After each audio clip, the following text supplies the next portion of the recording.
ఈసారి మినిమం 70 నుంచి 80 మెజార్టీ గెలిపించుకొని కోరుతున్నాం. జై వడ్డెర, జై జై వడ్డెర. ఇట్లాగే సభను సేవించి నాకు అవకాశం ప్రజలకు నమస్కారం.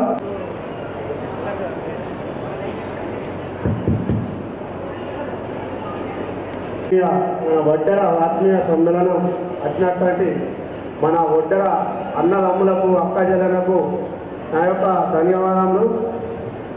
ఇవాళ మనము మన వడ్డెరలను అందరము ఏకదాటికి తీసుకొచ్చిన మన ఎమ్మెల్యే సంజయ్ అన్న గారికి, ఎల్రమణ గారికి, మీరంతా వడ్డెరలు మనల్ని అందరినీ ఏకదాటికి తీసుకొచ్చినటువంటి మన ఎమ్మెల్యే గారు చాలా మనకు నిజంగా చెప్పాలంటే నిరంతరం కష్టపడడానికి మన వడ్డెరలకి ఏం కావాలని అడిగేది ఎమ్మెల్యే మనకు ఎప్పుడు కూడా ఎదురు ఇప్పుడు చూస్తున్నాం. ఇప్పుడంటే నిజంగా చెప్పాలంటే ఇవాళ మన వడ్డెరలను చాలా రాలేకపోతే చాలా తక్కువ మంది వచ్చినాయి. ఏమనుకునేది ఒక్కొక్క మనిషికి ఒక్కొక్క అయినా సక్సెస్ వాళ్ళు ఇంకా వచ్చేది మరి వస్తున్నారు. దేని గురించి అయినా కానీ మనకు సపోర్ట్గా ఉంటారు సార్ మా వడ్డెరలు. ఏదైనా మా వడ్డెరల గురించి ప్రతి మా గ్రాస్తులు ఏమంటుందంటే సార్ గురించి కొంచెం కాలం ఉంటుంది, వడ్డెరల గురించి కూడా కొంచెం వెళ్దామని సాగవచ్చు. మీరు మంచిగా ఏదైనా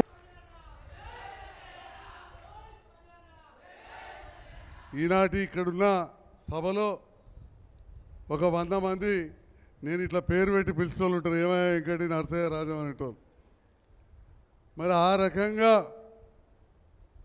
మరి మొదటి నుంచి కూడా ఇటు జగిత్యాలలో ఒక డాక్టర్గా కావచ్చు, మరి పెద్ద సంఖ్య ఉన్న అంతర్గామ పుట్టిన బిడ్డగా వాళ్ళ బంధువులందరితోటి ఇటు రంగపేట కానీ రామాజపేట కానీ ఎక్కడి నుంచి అక్కడ రాజారం చాలామంది కూడా నేను డాక్టర్ని కాబట్టి మా వాళ్ళు తీసుకొని వచ్చుడు.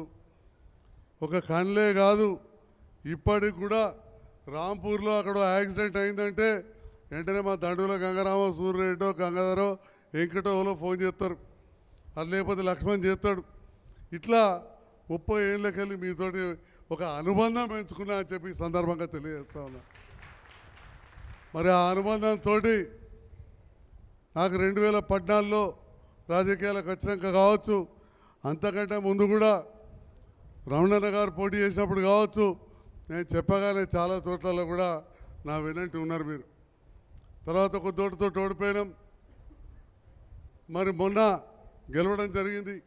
అంతకుముందు కూడా జగిత్యాల నాయకులు, మిగతా ప్రాంతం మన వడ్డెర సోదరులు వేరే వేరే ఊర్లలోకి పోయి కూడా నా కోసం ప్రచారం చేశారు. ఓనాడు సారంగాపురం పోతే నాకు నిజంగా వాళ్ళు చెప్పారు, నీళ్ళు లేని పరిస్థితి ఉంటే బోరేసేటి.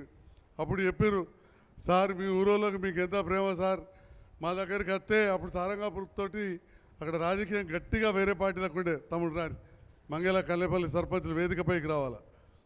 వాళ్ళు చెప్పారు, మీకు ఓటు వేయాలంటే మేము అప్పుడు ఎక్కువ మంది కాంగ్రెస్ తెలుగుదేశం ఉండేటివి, ఇప్పుడు తెలుగుదేశం కూడా బలంగా ఉండే 2014 సారంగాపూర్లో. మేము వేయమంటే మీ వాళ్ళు అంతరా వాళ్ళు ఏడ్చిరని చెప్పారు. అంటే అంతటి ఆప్యాయత నాకు మీతోటి నాతోటి ఉండింది. మరి ఇవాళ అంతర్గామ కాదు, 99 ఊర్లు 60 గ్రామాలు అందరూ కూడా నా కుటుంబ సభ్యులు, అంతర్గామతో పాటు అందరూ కూడా కుటుంబ సభ్యులే అని చెప్పి ఈ సందర్భంగా తెలియజేస్తున్నాం. అంతర్గామతో పాటు మరి అంతర్గామంలో పుట్టిన బిడ్డగా ఇంతకుముందు చెప్పారు, ఎంతటి నీళ్ళ కటకట, తాగడానికి దోసెడు నీళ్ళు లేని పరిస్థితి. ఇవాళ కేసీఆర్ గారి పుణ్యమాని కాళేశ్వరం ప్రాజెక్టు కడితే అక్కడి నుంచి రాంపురంకి వెళ్ళి పైప్ లైన్ వేసుకొస్తే ఇవాళ భూగర్భ జలాలు పెరిగి బాయిలకు ఇట్లా చేస్తే నీళ్ళు వస్తున్నాయి.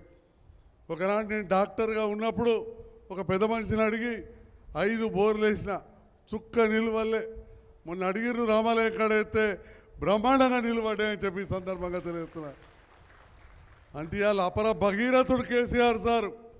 కేసీఆర్ సార్ లేకుంటే మన గూడాలలో నీళ్లు లేని పరిస్థితి. కేసీఆర్ సార్ను మర్చిపోవద్దు, మనం కవిత మనం మర్చిపోవద్దు. నేను ఓడిపోయినా కానీ నన్ను పక్కన పెట్టలే. మొట్టమొదలు నేను ఓడిపోగానే మా తమ్ముడు అంతర్గామ సర్పంచ్ రవీందర్ రెడ్డి, నేను చక్కా కరీంనగర్ కలెక్టర్, అప్పుడు జైతాలు లేకుండే పోయినాం. మరి ఓడిపోతే అప్పటికి ఇంకా పెద్ద పైసలు లేవు, కలెక్టర్ దగ్గర పైసలు ఉంటాయని తెలుసు. పోయి చెప్పినాక ఇట్లున్నది అనగానే ఆ మేడం సునీత ప్రసాద్ మేడం వెంటనే 5 లక్షలు ఇస్తే అంతరావు సబ్స్టేషన్ కాడికి వెళ్ళి సన్నం పైప్ లైన్ వేసుకపోతే దోసడి నీళ్ళు తాగే పరిస్థితి. ఇయ్యాలంటి పరిస్థితి వేరు. రంగపేట కాడ తూము పెడితే పెద్ద చెరువు నిండి నీళ్ళ కరువు లేదు. బీర్పూర్ కాడ కరువు లేదు. కొత్తపేట కాడ ఇప్పుడే సర్పంచ్ సాబ్ బ్రహ్మాండమైన స్పీచ్ ఇచ్చాడు. 4 కోట్లతోటి చెక్ డ్యామ్ కడితే అటు గంగపుత్రులు బ్రహ్మాండంగా చేపలు పట్టుకుంటున్నారు. ఆ పక్కన భూములలో అన్నిట్లలో నీళ్ళు వచ్చినాయి. 1 కిలోమీటర్ నీళ్ళు మూటపెళ్ళడానికి దాన్ని పెద్దలు ఇద్దయ్య గారు వారు కాంట్రాక్టర్ కూడా మా ఎల్లేసు ఎన్ని అక్కల నీళ్ళు లేని కాడ పైప్ లైన్ లేసి ట్యాంకులు కట్టిరో వాళ్ళని అడుగురు. వాళ్ళే సాక్ష్యం. నేను కొద్దిగా అప్పుడప్పుడు గట్టిగా మాట్లాడతా అంటుంటే జర మంచిగా అయ్యారా జల్లు అయ్యారా అంటుంటే ఫోన్ చేసి నా మాట ఎన్నడు కాదనిలే జర బిల్ ఎక్కువ వెనకొచ్చినా ముందట వచ్చినా వాళ్ళు ఎన్నో ఊర్లకు నీళ్ళు ఇచ్చారు. వాళ్ళకు కూడా నేను ధన్యవాదాలు తెలియజేస్తున్నాను ఈ సందర్భంగా. మరి ఈ రకంగా మన కేసీఆర్ వచ్చినాక కేసీఆర్ రాకముందు ఏంది ఒక్కసారి మా మహిళా తల్లులు ఇక్కడ ఉన్నారు. కేసీఆర్ రాకముందు ఎంతమంది సర్కారు పైసలు తిన్నారు మీరు చెప్పండి. ముసలోళ్ళకు 75 రూపాయల పింఛను ఊరికి 10 మందికి అంత ఎక్కువ. 11 రోజులకు రావాలంటే ఒకళ్ళు చచ్చిపోవాలి. మరి ఇలా పరిస్థితి ఉందా? 7కి పోయినా కానీ ముసలి వాళ్ళకు 2000 పెన్షన్. ఏ వాడకైనా లగ్గం చేస్తే 1,00,000 రూపాయలు. 10 గుంటల భూమి ఉన్నా చనిపోతే 5 లక్షల రూపాయలు ఇచ్చిన ప్రభుత్వం కేసీఆర్ గారి ప్రభుత్వం కాదా అని నేను అడుగుతాను. భూమి తక్కువ ఉంటుంది, చాలా ఎక్కువ ఉండదు. ఇవాళ రైతు బంధు ప్రతి వాళ్ళకి వస్తుంది. గణేష్ నగర్లో ఒడ్ర కాలనీలో ఇంతకుముందు అడిగాడు గణేష్ నగర్ గ్రామ పంచాయతీ కావాలని. తప్పకుండా వాళ్ళ ఐకమత్యంగా ఉండి మంచిగా ఉంటే మొన్ననే అయిపోయేది. అంతర్గామ, రంగపేట, కొత్తపేట 3టికి 3 గ్రామ పంచాయతీలు ఇచ్చింది కేసీఆర్ సారు. అడిగింది నేను అని చెప్పి ఈ సందర్భంగా చెప్తున్నా. కోసం వస్తారు కాంగ్రెస్ బీజేపీ నాయకులు. ఢిల్లీకి వెళ్ళి పాలించారు పువ్వు గుర్తోలు. ఒక్క దేవుని పేరు చెప్తారు తప్ప ఏం చేసినరో మనిషికి చెప్పుర్రి. మానవ సేవనే మాధవ సేవ అంటారు. ఫస్ట్ మనుషులకు సేవ చేయాలి, అటెనుక దేవుని సేవ. మరి అలా మనుషులకు సేవ చేసిన ప్రభుత్వం ఏదైనా అంటే అది కేసీఆర్ గారి సర్కార్ అని చెప్తా ఉన్నాం. ఇవాళ అంతర్గామ గ్రామంలో కూడా ఒక 12 మందికి కళ్యాణ లక్ష్మి చెక్ వచ్చిన మాట వాస్తవం కాదా? మన ఒడ్ర కాలనీలో 10 మందికి వచ్చిన మాట వాస్తవం కాదా? మన దగ్గరనైతే ఇంకా ఎక్కువ వచ్చినాయి కొత్తపేట కాడ. ఇట్లా ఊరూరు ఏడంటే ఆడొచ్చినాయి. అట్లే సంఘ భవనాలకు తమ్ముడు చెప్పాడు 20 లక్షలు ఇచ్చినాం. ఇక్కడ జైత్యాల అంతర్గామాలు ఇచ్చినాం, కొత్తపేటలు ఇచ్చినాం, ఒడ్ర కాలనీలు ఇచ్చినాం, బీర్పూర్లు ఇచ్చినాం, వెంకటేష్ బీర్పూర్లు ఇచ్చినాం. మరి ఈ రకంగా చాలా చోట్ల అడిగిన కాడ ఇచ్చినాం. అంతకుముందు ఈ రకంగా ఇచ్చిండ్రా? ఎక్కడో ఒక దగ్గర ఎక్కువ. అన్నిటికంటే పెద్ద విషయం గౌరవ మంత్రి గారి సహకారంతో మిత్రులు రమణన్న గారితో చర్చించి పెద్దలు రాయసింగ్ గౌడ్ గారు, జిల్లా అధ్యక్షుడు విద్యాసాగర్ రావు గారు, మా జడ్పీ చైర్మన్ గారు అందరం కూడా మాట్లాడి బీసీ కులాలకు, ఎస్సీ కులాలకు, మైనార్టీలకు జగిత్యాలలో మన పిల్లలు చదివించుకున్నందుకు హాస్టళ్లకు జాగ కావాలని చెప్పి ఎకరం జాగ తీసి పెట్టామని చెప్పి ఈ సందర్భంగా చెప్తా ఉన్నా. ఒక్క విద్యాసాగరం అంతరం ఒక రెడ్డి సంఘంకి 1 లక్ష రూపాయలు ఇచ్చిండు తప్ప ఏమి ఇవ్వలే. అట్లాంటివి మనం ఎన్ని ఇచ్చినా మీకే తెలుసు ఆ సంగతి. కాబట్టి దయచేసి మీ అందరూ కూడా కారు గుర్తుపై ఓటేసి గెలిపించాల్సిందిగా నేను మీ అందరికీ సభాముఖంగా విజ్ఞప్తి చేస్తూ, ఇంతమంది యువత మహిళలు పెద్దలు వచ్చిర్రు. అదేవిధంగా తుంగూరు కల్లపల్లి విషయంలో బండలు కొట్టుకునే దాంట్లో ఉంటే నేను ఎప్పటికప్పుడు కూడా వాళ్ళు చెప్తే డిఎఫ్ఓ తోటి మాట్లాడుకుంటూ, ఎందుకంటే జంగల్ భూమి కాబట్టి కొద్ది ఇబ్బందులు ఉన్నా కానీ ఎప్పటికప్పుడు నేను మాట్లాడుకుంటూనే ఉన్నా, నష్టం జరగకుండా చూస్తూ ఉన్నా. మళ్ళీ కూడా ఎప్పుడు ఏ ఇబ్బంది ఉన్నా నాకు చెప్పండి. జంగల్ భూములు అనేటివి కేంద్ర సర్కార్ పరిధిలో ఉంటాయి. ఇప్పుడు రోలవాగ్ ప్రాజెక్టే గేట్లు పెట్టనిస్తలేరు. మా కల్లపల్లి సర్పంచ్ గారు ఉన్నారు, మంగళ సర్పంచ్ ఉన్నారు, వాళ్ళకి తెలుసు గేట్లు పెట్టనిస్తలేరు. మా బీర్పూరు తమ్ముడు వెంకటేష్ కూడా ఉన్నాడు. కాబట్టి అది కేంద్ర పరిధిలో ఉంటుంది. నా వంతుగా ఎక్కడ అవకాశం ఉన్నా కానీ రెవెన్యూ భూములు ఉంటే పూర్తి స్థాయిలో సహకరిస్తా అని చెప్పి ఈ సందర్భంగా తెలియజేస్తున్నాను. మరి ఒడ్డెర కులస్తుల నుంచి మరి కష్టం పడి పనిచేసి ఈ స్థాయికి వచ్చిన మొగిలి గారి భార్య మరి రేణుక గారు కూడా ఒక ఒడ్డెర కులస్తుకు సంబంధించిన ఆడబిడ్డగా మీ అందరి బిడ్డగా ఈనాడు సంజయ్ అన్న గారు అవకాశం ఇస్తే పట్టణంలో బ్రహ్మాండంగా మరి అభివృద్ధి చేస్తా అని చెప్పేసి తిరుగుతూ ఉన్నారు. అంటే ప్రత్యేకంగా మన ఒడ్డెర యువ కిశోరులకు శుభాభివందన శుభాకాంక్షలు. ఈరోజు మన కుల సంఘ పరంగా ఉన్నటువంటి నాయకులంతా కూడా మన ఎమ్మెల్యే గారితోని వేదిక మీనటువంటి మాతోని మీతో అనుబంధాన్ని అంతా కూడా ఒకసారి చెప్పడం జరిగింది. ఈ సమాజంలో ఎవరైనా పూర్తి స్థాయిలో శారీరక శ్రమ చేసేటువంటి కుటుంబాలు ఉన్నాయి, ఆడవాళ్ళైనా మగవాళ్ళంటే కేవలం ఒడ్డెర వాళ్ళని చెప్పని మీకు మనవి చేస్తున్నా. రాయిని నమ్ముకున్నా, మొరము నమ్ముకున్న, మట్టిని నమ్ముకున్న ఎవరయ్యా అంటే నిత్యం వాటి పట్ల అనుబంధం ఉన్నటువంటి వాళ్ళు ఒడ్డర్లు.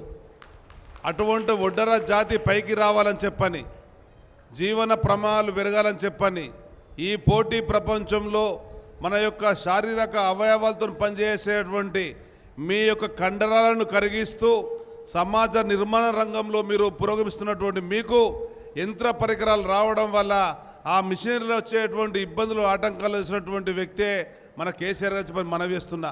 వాటన్నిటిని కూడా అధిగమించాలని చెప్పని, విద్యాపరంగా మీరు పెరగాలని చెప్పని, ప్రభుత్వ పరంగా ఉండేటువంటి అవకాశాలు మీకు మెరుగుపరచాలని చెప్పని చేస్తున్న కార్యక్రమాలను కూడా ఇప్పుడు చెప్పడం జరిగింది. మా ముందు మొగిలి గారు పెట్టినటువంటి ప్రతిపాదనలను కూడా అవి న్యాయమైనవి, న్యాయసమ్మతమైనవి, సహేతుకమైనవి చెప్పని మీకు మనవి చేస్తున్నా. ఇంతవరకు ఏ కార్యక్రమాలు అయితే ప్రభుత్వ పరంగా మేము చేసి పెట్టినామో అవన్నీ కూడా విశదీకరించిన విషయాలు కనబడుతూనే ఉన్నాయి.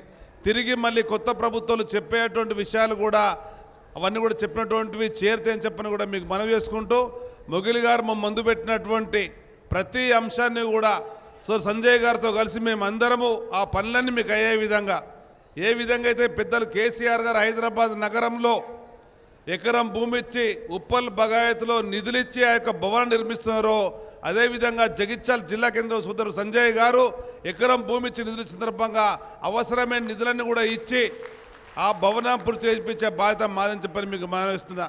జగిత్యాలలో ఉండేటువంటి నిరుపేదలైనటువంటి పేద ఒడ్డర్లకు ఇక్కడ ఉండేటువంటి నూకపల్లి డబుల్ బెడ్రూమ్ ఇళ్లలో దాదాపు 40 మందికి ఇవ్వడం జరిగింది.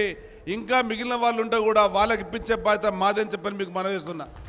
దానికి తోడుగా ఈరోజు ఏ విధంగా అయితే కొంత మేరకు కొన్ని గ్రామ పంచాయతీలు ఏర్పడి అదేవిధంగా పిఎస్సిఎస్ పరంగా కానీ కౌన్సిలర్ పరంగా రాజకీయ ఎదుగుదలగా అయిందో మరింత ఎదుగుదలకు మీకు ప్రోత్సహించే విధంగా కూడా మా కార్యక్రమాలు ఉంటాయని చెప్పని తిరిగి మళ్ళీ ఈ ఇంతకుముందు మాట్లాడినటువంటి మిత్రులందరూ కూడా అత్యధిక భారీ మెజార్టీ 100% ఓట్లు ఒడ్డర్లు సంజయ్ గారికి ఇచ్చి గెలిపించినామని చెప్పని తిరిగి దక్షిణ భారతదేశంలో కేసీఆర్ గారు 3వసారి ముఖ్యమంత్రి అవుతున్నాడు అని చెప్పంటే జగిత్యాలలో ఉండేటువంటి ఒడ్డర్ల దీవెనతో అనే విధంగా ఉండాలని చెప్పని మనసారా కోరుకుంటూ,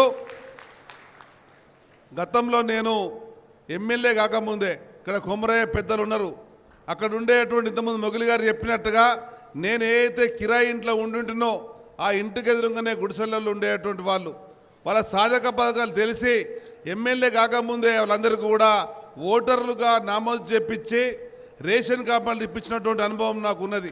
ఆనాటి నుంచి నేటి వరకు కూడా అదే విధమైనటువంటి ప్రేమాభిమానులతో మనం కొనసాగుతున్నాం. రాబోయే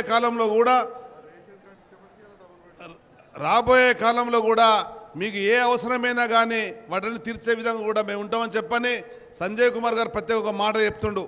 ఆనాడు మీరు ఇప్పించినటువంటి రేషన్ కార్డులే ఇవాళ డబుల్ బెడ్రూమ్ ఇల్లు రావడానికి కారణమని చెప్పని, అంటే మీకు ఒక వాస్తవంగా వచ్చినట్టయితే ఒడ్డర్లను వలస వెళ్తారని చెప్పని, పాలమూరు లేబర్ అని చెప్పని, సంచార జాతులని చెప్పని, ఎక్కడ పని ఉంటే అక్కడ పోయి జీవిస్తారని చెప్పినటువంటి భావన ఉంటుండే. దానికి అనుగుణంగా ఎదుగుదలకు సంబంధించినటువంటి దాంట్లో విద్యకు నోచుకున్నటువంటి పరిస్థితి. ఇవాళ మీకు స్థిర నివాసం ఏర్పడడం వల్ల స్థానికంగా ఉండేటువంటి విద్య కానీ, వైద్యం కానీ, ప్రభుత్వ సంక్షేమ అభివృద్ధి కార్యక్రమాలు కానీ అందిపుచ్చుకునే అవకాశం వచ్చింది.